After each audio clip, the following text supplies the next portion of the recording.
Земјоделците од Кочани државни рекордери по палење на стрништа. Земјоделски инспектори овде имаат најмногу работа, а од вкупно 7 напишени пријави од почетокот на годината, речиси сите се на адреса на кочанчани.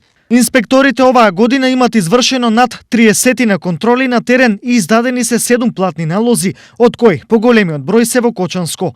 Против сторителите кои се затекнати на лице место се поднесуваат прекрашочни пријави и им се издаваат налози за плаќање парична глоба.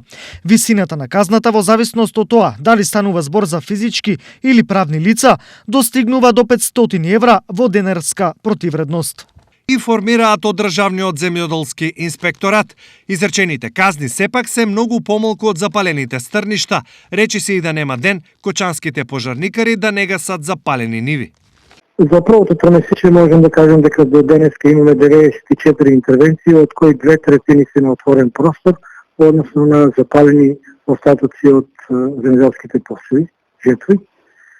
Најголем проблем на ваквите пожари на отворен простор е представува ветеро, поради неговата насока каде што ќе даде. Досега инспекторите казни не изрекле во другите општини од регионот, што не значи дека проблем со палење на стрништа нема и овде.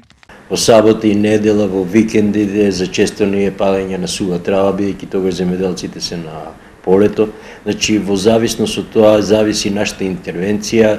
Негде во просет имаме 2 до 3 интервенции дневно. Поради ова, од инспекторатот најавија засилени контроли во следниот период и ригорозни санкции за сите прекршители. За разлика од кај нас, земјите од регионот со овој проблем се справуваат на поинаков начин. Минатата година Бугарија одеше со мерка за намалување на субвенциите на оние земјоделци кои нема да ги почитуваат правилата за палење оган. Најмалку на 100 метри оддалечено од шумите, како санкција за нивното неодговорно однесување.